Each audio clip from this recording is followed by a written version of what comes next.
নমস্কাৰ ষ্টুডিঅ' মজাত মই আছো আপোনালোকৰ সৈতে হৰিদ্ৰ হাজৰিকাই মুহূৰ্তৰ অন্য এটা অতি জৰুৰী খবৰ আপোনালোক অধিক সাৱধান আৰু সচেতন তথা সজাগ হ'ব লাগিব ৰাজ্যত এতিয়া সাইবাৰ অপৰাধীয়ে ভয়ংকৰ জাল পাতিছে UPI OTPৰ নামত অপৰাধীয়ে পাতিছে প্ৰবঞ্চনাৰ জাল আৰু ৰাজ্যত সঘনাই এতিয়া বৃদ্ধি পাবলৈ লৈছে সাইবাৰ অপৰাধেৰে জড়িত ঘটনাৰ সংখ্যা ক্ৰমান্বয়ে সাইবাৰ অপৰাধীৰ ঘাটিত এতিয়া পৰিণত হৈ পৰিছে অসম কিছু বিষয়ত তথ্য আছে আমাৰ হাতত আগবঢ়াম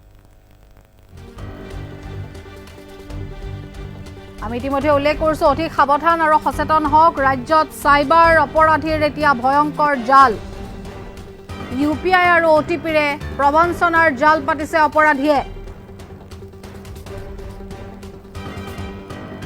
ৰাজ্যত শেহতীয়াকৈ বৃদ্ধি পাইছে সাইবাৰ অপৰাধৰে জড়িত ঘটনাৰ সংখ্যা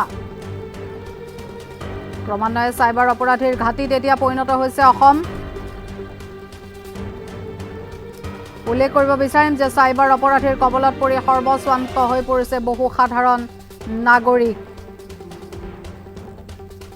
নগাঁৱৰ জুৰিয়াটো একাংশৰ পৰা OTP লৈ বেংকৰ ধনৰ হৰলুকি হৈছে গ্ৰাহকৰ পৰা সংগ্ৰহ কৰা KYC নথিৰে অবৈধ সিম কাৰ্ডৰ বেহা চলাইছে অপৰাধীয়ে মোবাইল সিম কাৰ্ড সক্ৰিয় কৰাৰ অজুহাতত গ্ৰাহকৰ পৰা সংগ্ৰহ কৰিছে KYC নথি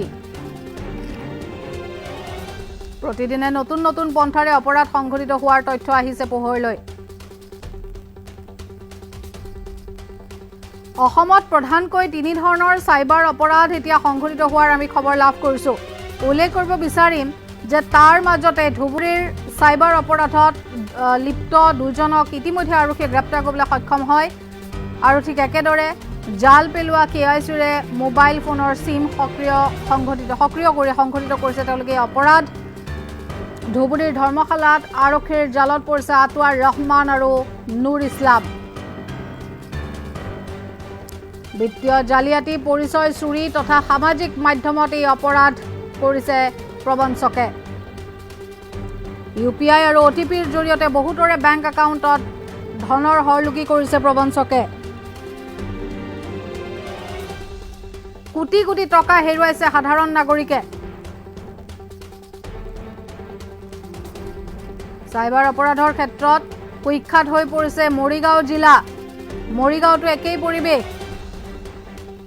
বিশেষকৈ লাহৰীঘাট মৈৰাবাৰী এলেকা হৈ পৰিছে এতিয়া সাইবাৰ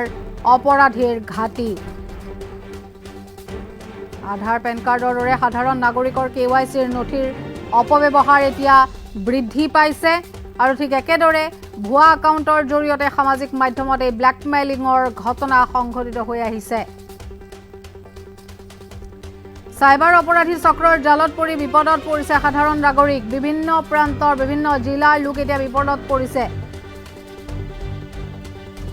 অধিক সাৱধান সচেতন হ'ব লাগিব ৰাজ্যত সাইবাৰ অপৰাধীৰ এতিয়া ভয়ংকৰ জাল UPI আৰু OTPৰ নামত অপৰাধীয়ে এতিয়া নতুনকৈ প্ৰবঞ্চনাৰ জাল পাতিছে প্ৰবঞ্চক একেই হয়তো কৌশল বেলেগ হ'ব পাৰে ৰাজ্যত বৃদ্ধি পাইছে যিহেতু সাইবাৰ অপৰাধৰে জড়িত ঘটনাৰ সংখ্যা ৰাজ্যৰ বিভিন্ন জিলাত ইতিমধ্যে অপৰাধীয়ে ঘাটি বনাই লৈছে আৰু সেই ঘাটি অনুসৰি বিভিন্ন লোকৰ পৰা লাখ লাখ টকা ইতিমধ্যেই সৰকাইছে সাইবাৰ অপৰাধীৰ কবলত পৰি এতিয়া বহু সাধাৰণ নাগৰিক সৰ্বস্বান্ত হৈ পৰিছে জিলা বিশেষে বিভিন্ন প্ৰান্ততে সাইবাৰ অপৰাধীয়ে যি এক ভয়ংকৰ প্ৰবঞ্চনাৰ জাল পাতিছে তাৰ মাজতে কেইবাগৰাকীও ভুক্তভোগী ইতিমধ্যে মন্তব্য কৰিছে সেই মন্তব্য আছে আমাৰ হাতত আৰু ঠিক একেদৰে এই সন্দৰ্ভত আমাৰ সাংবাদিকে প্ৰতিবেদন যুগুতাইছে কেনেকৈ সাইবাৰ অপৰাধী আচলতে প্ৰবঞ্চনাৰ জাল পাতিছে আৰু কি কৌশলেৰে তেওঁলোকে এই টকা হৰলুকি কৰিছে আগবঢ়াইছো এইটো কিন্তু মই একো কৰা নাই এইটো এটা সাৰ্ভাৰ ক্ৰাইম হেকাৰে মোক হেৰি কৰিছে হেকাৰে হেৰি কৰি মোৰ মোবাইলৰ হোৱাটছআপটো হেক কৰি দি জেগাই জেগাই এইবিলাক কৰি আছে কি কৰি আছে গ্ৰুপত পঠাই আছে কি লিংক পঠাই আছে এইটো IDBI বেংকৰ পৰা হেক কৰি মোৰ মোবাইলৰ পৰা হেক কৰি মোৰ নম্বৰ দি হোৱাটছআপত এনেকুৱা কৰি আছে আপোনাৰ মই সবক অনুৰোধ কৰি কৈছোঁ এইটো লিংকটো কোনেও ক্লিক নকৰিব আৰু মই এইটো কাৰণে মই আজি থানাত গৈ আছোঁ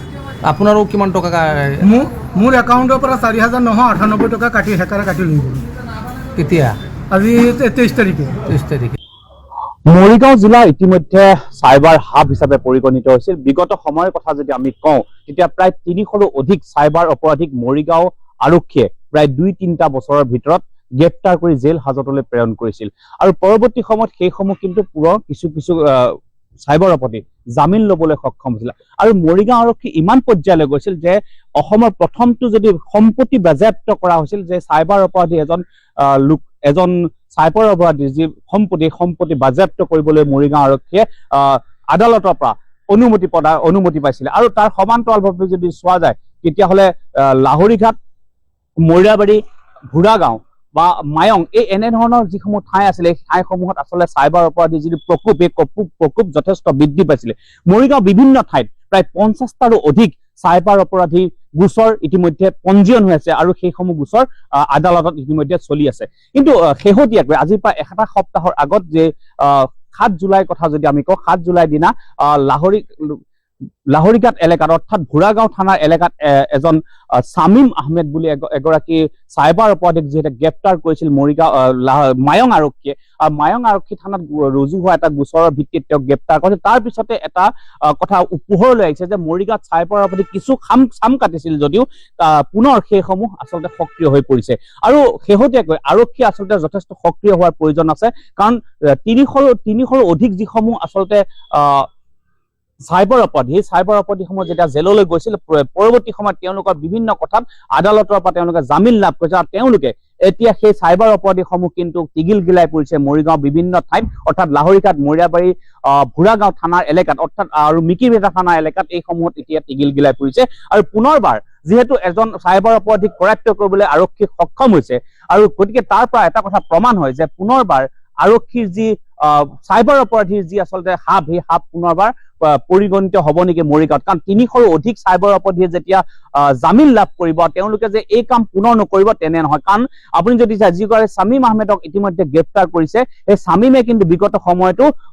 মৰিগাঁৱত জেললৈ প্ৰেৰণ কৰিছে মৰিগাঁও আৰক্ষী আৰু পৰৱৰ্তী সময়ত তেওঁ আহি পুনৰ সেই একেই কামকে কৰিলে আৰু তেনেধৰণৰ যিসমূহ অপৰাধী আছে বিভিন্ন সময়ত তেওঁলোকে জেললৈ প্ৰেৰণ কৰা হয় জেলত থাকি কিছুদিনৰ পিছত তেওঁলোকে জামিন পায় আৰু জামিন পাই পুনৰ একেখিনি কামকে ইয়াত আহি কৰে আৰু এই কামখিনি প্ৰক্ৰিয়াটো কেনেকে কৰে আপুনি যদি চাই বিভিন্ন ধৰণৰ যিসমূহ হাই প্ৰফাইল লোক যিসমূহৰ ব্যৱসায় আচলতে যথেষ্ট ভাল সেই লোকসকলৰ বিভিন্ন ঠাইৰ পৰা তেওঁলোকে সেই প্ৰফাইলসমূহ তেওঁলোকৰ যি প্ৰফাইলসমূহ বা পেন কাৰ্ডসমূহ সংগ্ৰহ কৰি তেওঁলোকৰ নামত বিত্তীয় প্ৰতিষ্ঠানৰ পৰা লোন সংগ্ৰহ কৰি বিভিন্ন বেংকৰ জৰিয়তে তেওঁলোকে বিভিন্ন লোকৰ একাউণ্টত সোমোৱাই দিয়ে গতিকে বিগত সময়ত যিহেতু প্ৰায় ৭০,০০০ অধিক তেনেধৰণৰ ফেক সিম কাৰ্ড মৰিগাঁও আৰক্ষীয়ে জব্দ কৰিবলৈ সক্ষম হৈছে গতিকে মৰিগাঁও আৰক্ষী যথেষ্ট সক্ৰিয় হ'ব লাগিব কাৰণ এজন অপৰাধী যিহেতু ধৰিছে আপুনি ইয়াত যে আৰু অপৰাধী নাই সেইটো নুই কৰিব নোৱাৰে কাৰণ আপুনি যদি চাই সেইসমূহ মৰিগাঁও দ্বিতীয় জামাতাৰলৈ পৰিগণিত হৈছিল সেই মৰিয়াবাৰী বা যিসমূহ লাহৰীঘাট এলেকাত সেই জামাতাৰলৈ পৰিণত হোৱা ঠাইসমূহত যে পুনৰ সক্ৰিয় হ'ব সেই কথা কিন্তু প্ৰায় নিশ্চিত গতিকে ৰাইজে এতিয়া যিসমূহ মৰিগাঁও বিভিন্ন অঞ্চলৰ ৰাইজে এতিয়া ভয় খাই আছে কাৰণ নিজৰ যিটো একাউণ্টসমূহ বিভিন্ন সময়ত হেক হয় আৰু এটা কথা ক'ব লাগিব যে মৰিগাঁও আৰক্ষী যথেষ্ট সফল হৈছিল এই যি চাইবাৰ অপৰাধীৰ ক্ষেত্ৰত সেই চাইবাৰ অপৰাধীৰ ক্ষেত্ৰত যথেষ্ট সফলতা অৰ্জন কৰিছিল প্ৰায় ২ কোটি টকা ঘূৰাই আনি পেলাই যিসমূহ আচলতে ৰাইজ ভুক্তভোগী তেওঁলোকক ঘূৰাই দিবৰ কাৰণে সক্ষম হৈছিল আৰু বিত্তীয় প্ৰতিষ্ঠানৰ কথা ইতিমধ্যে কৈছে বহু বিত্তীয় প্ৰতিষ্ঠানত মৰিগাঁৱত সেইখিনি সময়ত Chhabiran Baishya Morigaon additional SP crime আছিলে আৰু তেওঁৰ নেতৃত্বত